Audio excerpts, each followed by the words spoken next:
A culture shock that I can never come to terms with is hearing students in North America, which is Canada and US, saying that they got student loans to go to school. And then I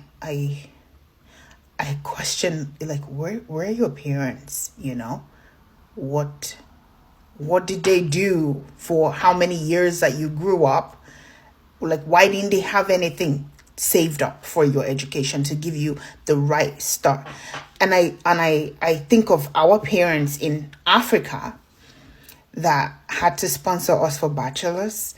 Some of them sponsored till masters, and some of the millennials in Africa even have double masters paid in full by their parents. So that's something that I can never understand. Please help me out. Culture shock in Canada. You said it's number one. It's not a big deal for employers to know, but the Nigeria in us will not make us feel some kind of way. Number two, this is a privilege I never enjoyed in Nigeria. When your shift ends here, you go home. And number three, this one actually depends on the kind of job you're doing. You cannot politely reject tax. And number four, how? Allow me say this in Yoruba. Atobìnrin àtọkùnrin àtọmọdé àtàgbà ló ń fa kólòsì. You see, this one is very hard for me. Calling my boss that is in our late 50s by her name. No, come be there now. No, come be there. No. We can feel respect if you plan. And the last one, tell them to stop playing. Stop playing. Thanks for watching. See you in my next video. Bye. One of the culture shocks I got on the day I arrived in this Prince Edward Island, Canada, was that you can't just carry your bulk money and go into Bureau de Change, that's the money market, and they will just change it for you. I had USD, so I wanted to change to CAD, and they told me that it's only $100 they can change for me because I don't have a Canadian phone number. I didn't have a Canadian house address. I didn't have any Canadian identification. Like, how? Where I'm coming from, wetin concern Aboki with your phone number to change money, your house address? Those things no matter, and I'm just the money where they want to make. I begged because I needed to pay for our hotel. It was because of my son that they agreed to change 300 because I was in a tight corner. Omo, it shocked me. It shocked me, oh. Hey. As a correct Ninja guy, I thought I had seen everything. But Canada humbled me. These people are so different. Come, let me gist you about my biggest cultural shocks since I landed. Let's talk about politeness. Nigerians will tell you a firm no if something is impossible. But in Canada, it's all about sorry unfortunately or I wish I could. It's like they even apologize for even existing. Oh, sorry for being in your way, even when you are the one blocking. Let's talk about the social distancing at all times. No, Nigerians love body language and proximity. But in Canada, they observe a kind of a 5 feet gap when they're having a conversation. You're having a conversation with a Canadian and you're trying to move closer. They start to shift backward as if you want to steal their wallet. Let's talk about Tim Hortons' obsession. You see, Canadians treat Tim Hortons just like Nigerians treat jollof rice. It is everywhere and they are passionate about it. The moment I ordered coffee and I didn't remember to call it double, I felt like I was the only confused person in the room. Another thing is the weather drama. You know, in Nigeria, we only have raining season and dry season. But in Canada, we have winter, we have summer, we have fall, we have spring. In between, there's fake spring, fake summer, almost winter. You know, like, how do they survive with this mood swing? How do they survive with this mood swing? So if there's any other cultural shocks you observe in Canada, if you're in Canada, and you have any cultural shock you've observed, you can make use of the comment.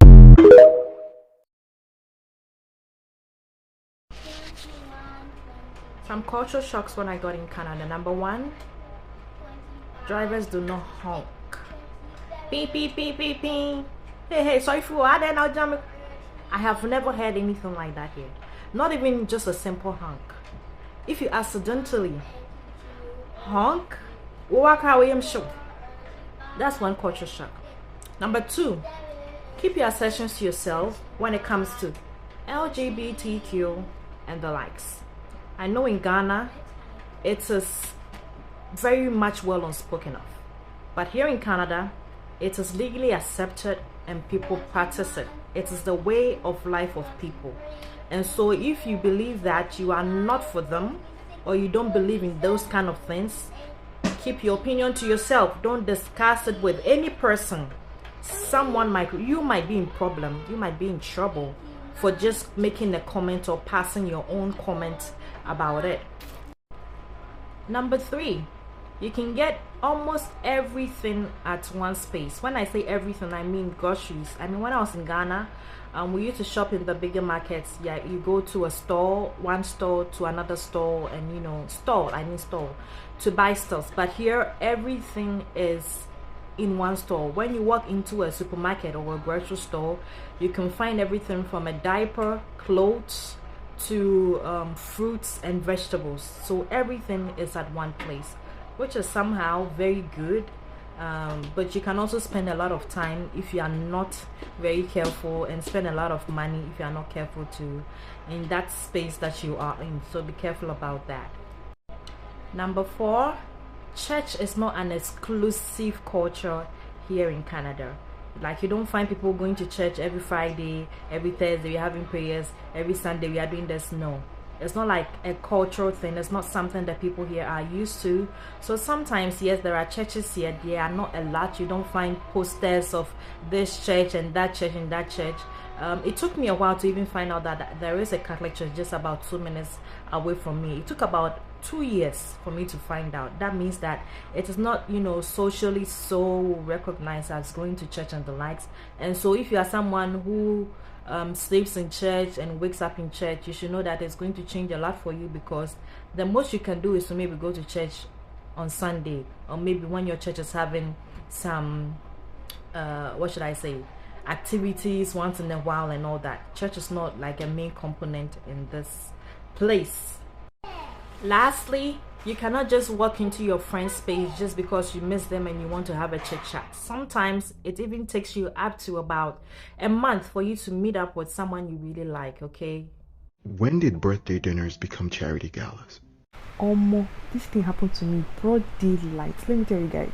So in Nigeria now, when I celebrated my birthday, like, I invited few friends because I knew that this is a number I can afford, and I don't want to even do past myself because these are real people, and my friends are very mature. Like, they brought gifts for me. Coming here to Canada, I was invited for one birthday dinner in March.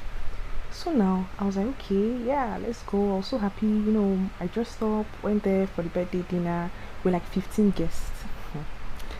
If you see what the birthday celebrants ordered, if you see the food, and also her friends, like people that are sitting close to her, if you see the food that they ordered, first course meal, second, third, I say, I mean, like, I didn't want to even do past myself, because I don't like when I go out, because of the dress I was wearing, like, I didn't want to eat too much.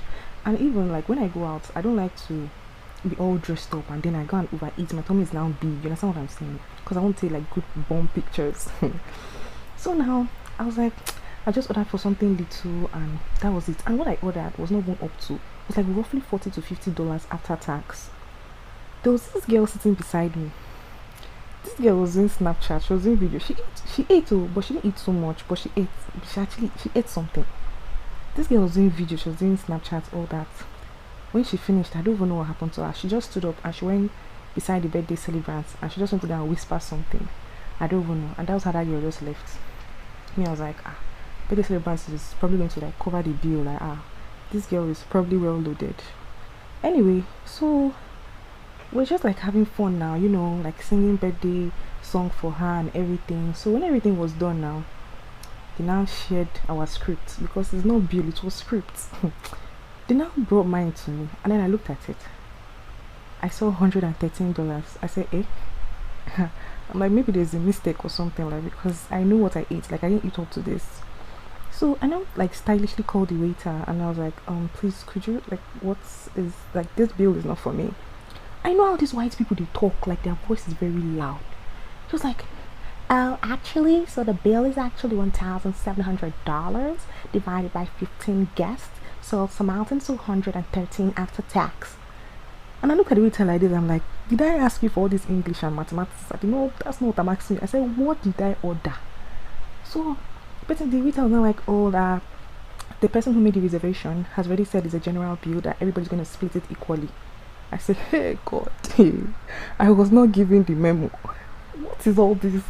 And it was so awkward because everybody really moving their card to like paying like it's normal. Do you understand? I was the only person just sitting down there dumbfounded. Everybody was really moving their card to like paying and all. So I was just like the African in me, I felt cheated. I felt like these people just did voodoo, like I felt cheated. So and I looked at the girl beside me because that girl was talking to the other girl that left. And I spoke to her and I asked her, I was like, how about your friend? What happened to her? She's like, oh, she had stomach upset. So me, I don't have stomach upset. Yeah, I don't. Oh my God. I was like, so that's what that girl did. And that's what that girl left to. You guys, I sure paid for the bill. I said, never again. If it's not my personal person that's inviting me for a birthday, I am not going. I'm not stepping out. I'm not feeling fine. Never again, because this was broad daylight. I'm robbery. Like they did me voodoo in my eyes and I couldn't. So there is something Canadians do that I love so much, and I appreciate it a lot. The other day I went to a government office to submit a form, and someone opened the door for me. I was surprised because it's not like I haven't seen people being nice to me in my home country, but it seems to be cultural here. You know, people open doors for you. I'm like, okay. And it's not common. It's not common where I come from. People do nice things in other ways, you know, right? But that's super nice. You don't know the person. Maybe usually if the person is coming out first before you, the person opens the door, right? And I've come to also do that thing for someone as well, right? Just open the door. It's not common where I come from. People have other ways of showing kindness, you know. But this, I love it. I love it. It's really nice. And I don't know about people that live in bigger cities, if it's that way. But it seems to be a thing here. And that's really beautiful. I love it. So if you're watching this and you do that, I'm just saying kudos and please don't stop. Okay? Yeah. We're working at night, going back home like 12 a.m. Person go day house now for Nigeria, sit down for Koro Yara, they expect money. Share that kind of money fee give good result for you. Okay.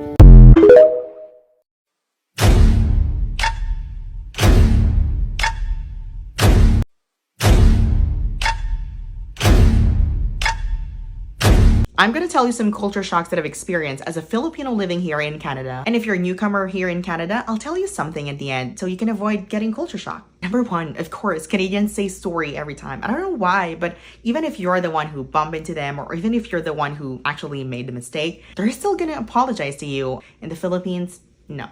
Another one is prices before taxes. Like if you go to a store, it's $1 until it's $1 and something at the end. In the Philippines, everything is set. Taxes are included in the total price. Canada, no. You go figure it out depending on your province. Another major thing is when crossing streets, I think roads here in Canada are very pedestrian friendly. Cars will stop. In the Philippines, that's a struggle. Lastly, their obsession with Tim Hortons. People are obsessed with Tim Hortons, but then if you ask them if they love Tim Hortons, they're gonna say no. But I think it's more of like the sense of nationalism that comes with it. We don't have that in the Philippines. We don't have like a brand that really represents our nation. But here in Canada, they have Tim's for that. If you say Tim Hortons, everyone would say, oh, Canada. And I'm going to be talking about things that shocked me when I moved to Canada from Nigeria. Like, trust me, it's very, very, very different.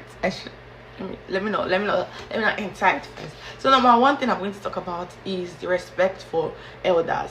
You know how Nigerian elder, like if they look at they're older than this person, they just automatically expect this level of respect from the person. I'm like, I don't even know you, bro. Why are you expecting them to respect you? But that's okay. We respect seniors and elderly. But here in Canada, they don't really like expect you to, you know, automatically respect them or anything. But you should be nice. Obviously, everybody's nice here and sweet here. Like when I was in the store with one of my co-workers that was older, my item fell down. She bent down to pick it. I'm like, hey, if not Nigeria, they were saying I swear. But for real, yeah, they don't like expect you to put them on this level or give them some kind of respect. They don't like really expect you to do that, but everybody's nice to you. Secondly is patient driver, not from GTA, but like patient driver and crosswalk. If it's a crosswalk, these people are going to wait for you to cross first. It's not Nigeria that you be doing 10-10 to cross. You be looking, you are running. This one you can walk. I mean, I still run. I don't know. I don't know why. But yeah, the drivers are mostly patient, especially in this part of Canada, like not big cities, but like this part, they wait for you. Even big cities, they wait for you even in big cities, they wait for you at the crosswalk. Number three shock. Number three thing that came as a shock to me is us wearing wigs and changing hairstyle, and I see white people's reaction. I'm like,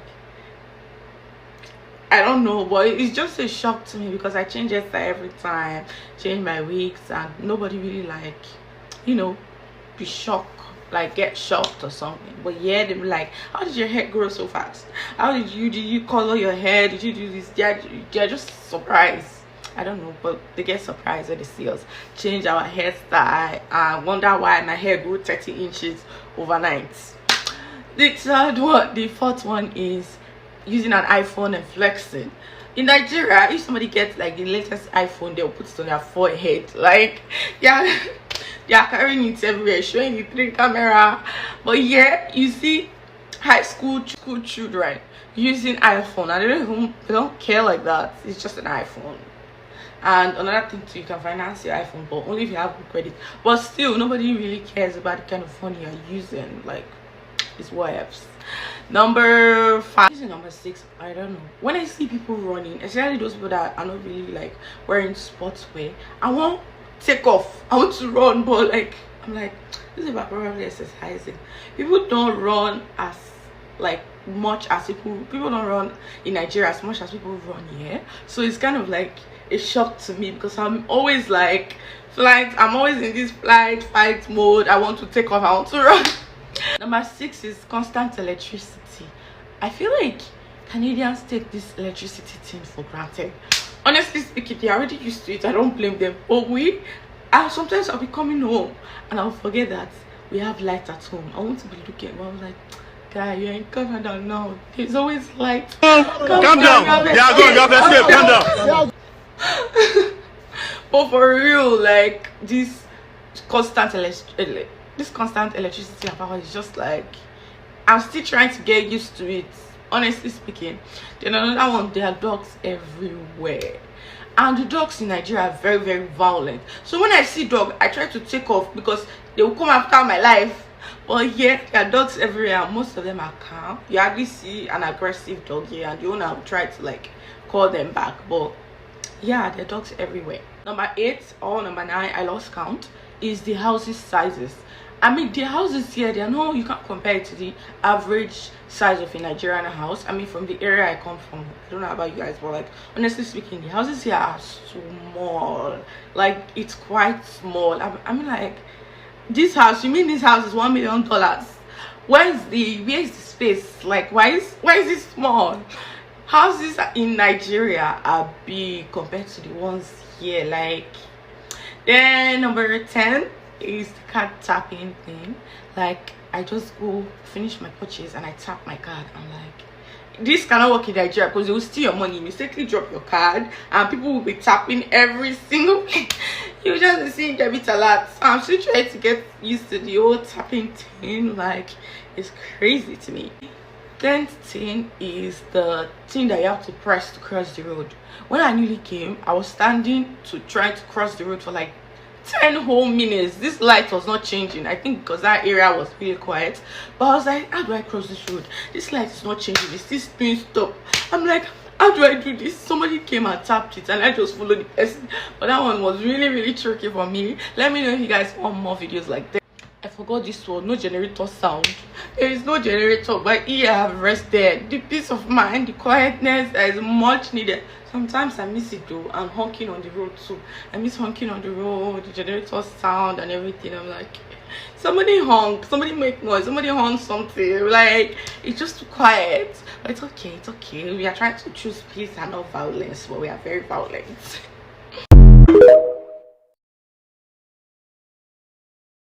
Canadian tipping culture is a master class in gaslighting. If you go to any food establishment in Canada to either dine in, take out, or get delivery, you're expected to tip somewhere between 18 and 20%. Why? Because the wait staff relies on those tips to earn a living wage. See, as someone that hates debt and have avoided owing all my life, one of the biggest culture shock I got in Canada was the fact that you're being encouraged to owe and borrow. I'm like, as a how? Is it by force? I don't want your money. Why are you forcing me to owe? Right? And they're telling you the more you take loans, the more you take mortgages, the more you get credit cards, the more your credit score increases. And here we all know that credit score in Canada is everything. The one I didn't understand was credit card. I fought that one. I avoided getting a credit card by all means. I'm like, I don't need a credit card when I have a debit card, right? It's the same freaking thing. If I go to the mall, I can tap my debit card. Why do I have to get a credit card? But that narrative has totally changed. When I worked in the bank, I found out, or I noticed the essence of credit card. Aside from boosting your credit score, right? One thing that made me fall in love with credit card is the security that comes with it. When you use your credit card in an online site or anywhere to pay for anything, and whatever you paid for, you don't get value or it was not delivered, you don't need to stress. You just call your bank. Hello, there was a transaction I made and the seller did not deliver. Cancel this transaction and return my money. Pretty easy. Somebody might use your credit card, or all these online scammers might, take money from your credit card, and you call your bank and be like, I just got $100 deducted from my credit card. I don't know what it is for. It's unauthorized. And after, of course, they will do their due diligence, investigate if what you're saying is legit. As long as what you're saying is true, you're going to get your money back. But with your debit card, you don't have that opportunity. So there's this security I have whenever I am shopping online with my credit card, or I'm putting my credit card somewhere and I'm like, if you don't, deliver the services you promised me, of course, I'm not bothered.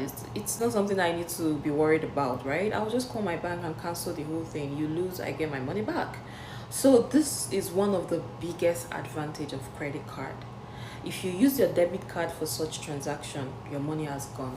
I know how many times I get calls like, I just saw a weird amount deducted from my account, and we tell you, don't worry, go and sleep and raise your leg in the sky. Tomorrow you'll see your money back in your account.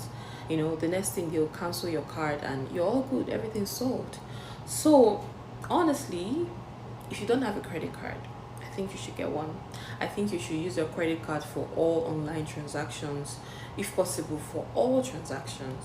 They have different types of credit card that you will use. You get cashbacks, you get reward points, and you get your credit score. Your credit score, depending on the credit limit, your credit score increases. So on that note, go and get your credit card. Okay, hi. My name is Kosi. Maybe you have seen me at F5 before, maybe you have not seen me. I don't know. I am a Nigerian based in Canada, and I just want to come here and just see some of the cultural shocks I've experienced since I came here, and I need some answers to my questions. First one being, if you're in Canada right now, it's that time of the year when I know a lot of people dread, except from kids, because they don't have any responsibilities and they don't understand what happens. So yeah. So this is what I mean. This is what I mean.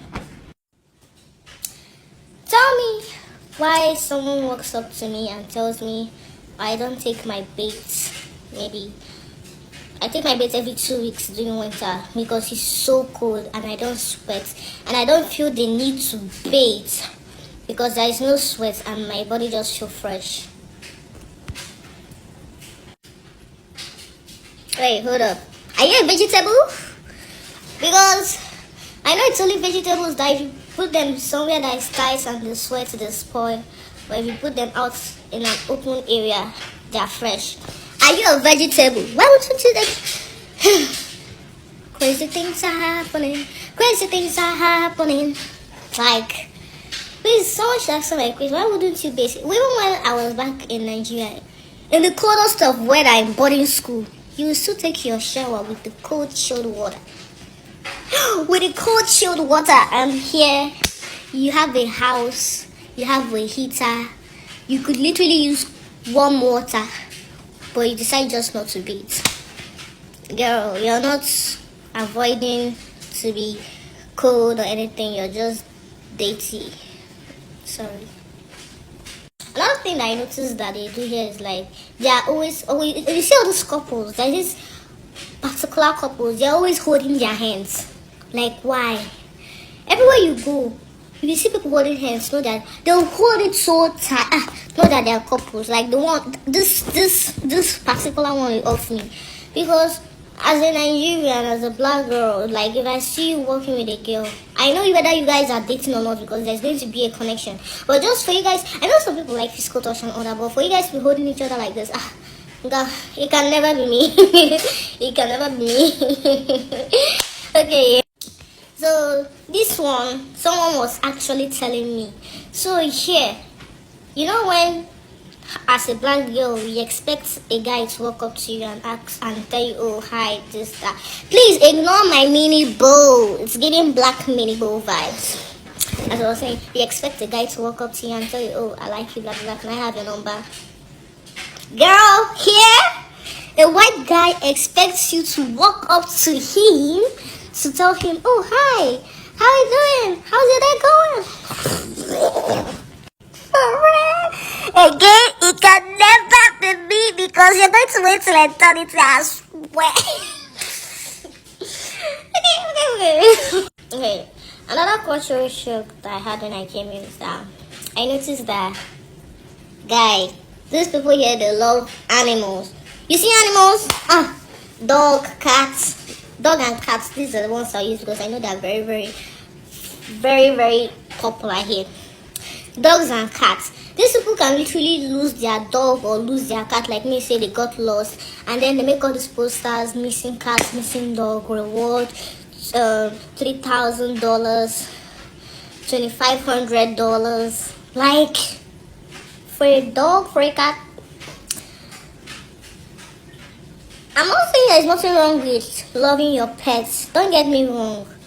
But guy, I still they look for food to chop. I still they look for money where I use chop. If the dog lost, we mourn and we move on. Do we even mourn?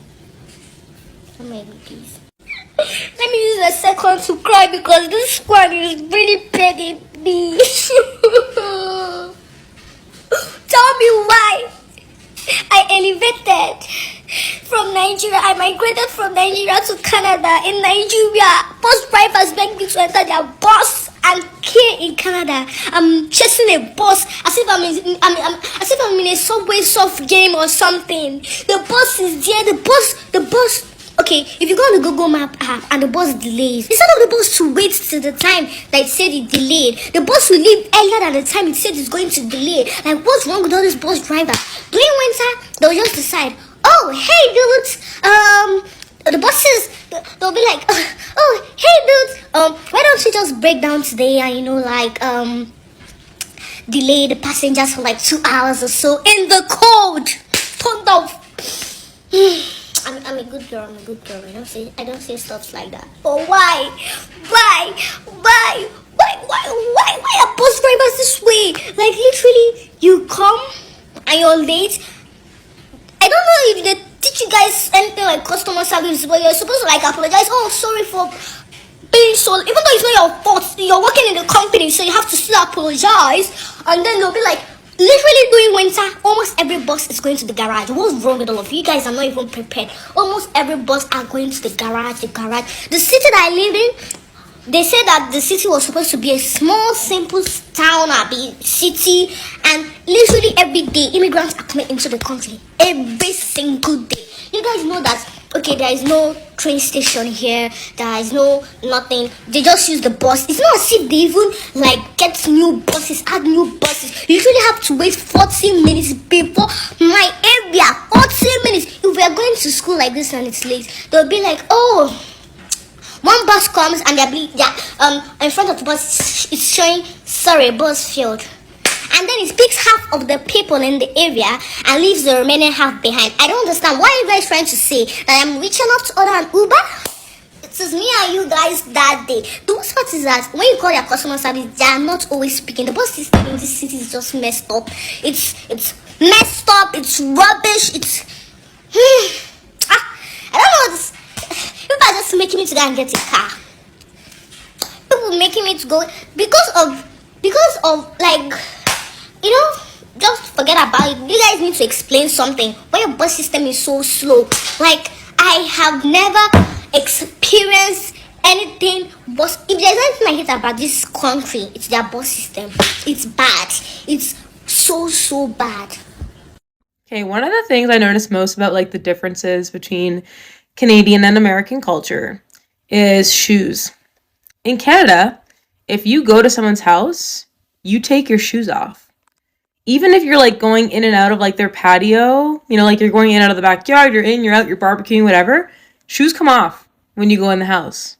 Whereas in the US, shoes are on, baby. All the time. Inside, outside. It's so weird to me. It's so weird. I got to this like swanky house here in Tahoe, and the first thing I did when I was like getting the tour from like the rental property manager was like take my shoes off, and she was like, you can leave those on. And I was like, I don't.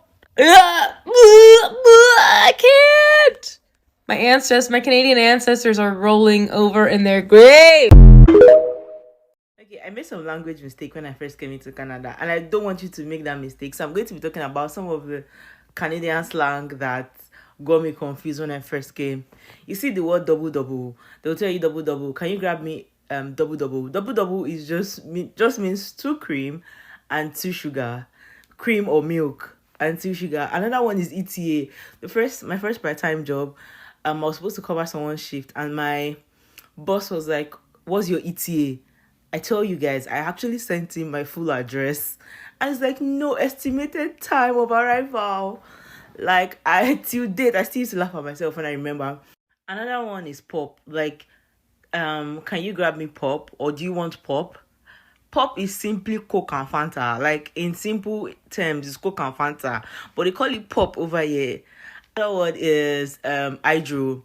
Your hydro bill is high. Hydro is simply electricity bill. Like, another one is washroom. Well, I knew that there was washroom, there was restroom, and there was bathroom, but like they use washroom more here. So like it took me a while for me to normalize calling it washroom instead of restroom. If you're currently in Canada, you've been in Canada for what are the other slangs that Canadians use? Please put it in the comment section. I want to know. Bye guys. Hi.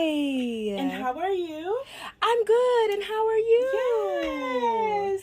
Some weather we're having, huh? Oh, and it is nice, and the birds and animals. I love animals. These are some culture shocks I've experienced as an Equator girl living in Canada. Number 1, the water tastes so different. Like, wow! Umewai pigwa na culture shock. Kwanza, that one happened in the airport. I had literally just landed. I was like, I am so thirsty. Let me go buy a water. First of all, why is water at $7 Oh my gosh, that was crazy work. Anyway, I bought some in the airport and going to drink it like this, I was like, it's giving Zimbabwe. Oh my gosh, it was so bad. Number 2, the sun is gonna set at very different times depending on the time of the year. So at peak summer, it's gonna be setting at 11 p.m. On the other hand, during the middle of winter, it's going to be setting at 2:30 p.m. I'm at 3 p.m. Hivo. And you're like, where's the sun gone? Where? As in, it's literally the middle of the day, it's gone. Number 3, the teachers here go by their first names. It's not, oh, Mrs. Thomas, can I get this? Or Miss, can I please get... No! It's like, Thomas, could I please get my homework assigned to me? Aye! You be out here calling them by their first names. Do you know? It's so shocking. Because you cannot dare be calling adults, full-grown adults, by their first names without putting Miss, Ma'am, Auntie, Uncle. Ah! Canadian culture. Anywhere you go in the world, Canadians have a reputation of being very polite and very courteous. I grew up witnessing this. Like whenever we're at the grocery store, we're always talking to the girl that's checking us out. If you're at a stop sign, the person that got there first usually gets to go first. And it's just this understanding of courtesy and of politeness towards the other person. Let's talk about the Canadian culture I had to adapt to when I moved to Canada as an international student. First is how huge you guys celebrate Christmas. Like the dinner, the presents, like you seriously go all out. While Christmas to most families in Thailand is just a random day in December, at least for mine anyway. Second is how fast Canadian kids grow up. Like you guys can get your driver's license at the age of 16 and most of you move out after high school and get married young. While in Thailand, we can't get our license until we're 18 and most of us still live with our parents until we graduate or till we get married. And third is sports. You guys just take sports so seriously in school, like there's scouting and you get trained like a real athlete. While when I was in Thailand, there was no training, it's just play, and I didn't know I was so weak until I was scouting for a basketball team here. First of all, the cold is not ordinary cold. In Nigeria, when it's 18 degrees, we are wearing sweaters. In Canada, 18 degrees is a picnic weather, minus 40 and they are still going to work like nothing is happening. I'm shivering and smiling at the same time. Let's talk about food. Where is the pepper? I asked for spicy, they gave me black pepper. I said no, give me the one that humbles your spirits. Everybody minds their business here. You sneeze, they look away. In Nigeria, even your neighbor asks if you've eaten. Now, here is the thing. If you're an introvert or in-between type, you will enjoy Canada, especially if you know how to create your own fun. But if your happiness depends on people being around you, you might want to think twice. Because it can be very lonely if you are not intentional about connection. Peaceful, yes, but isolating if you are not built for it. Please come with your jacket, pepper, and your own entertainment, and a thick skin for the silence. Welcome to Canada if you are planning to come here in the future.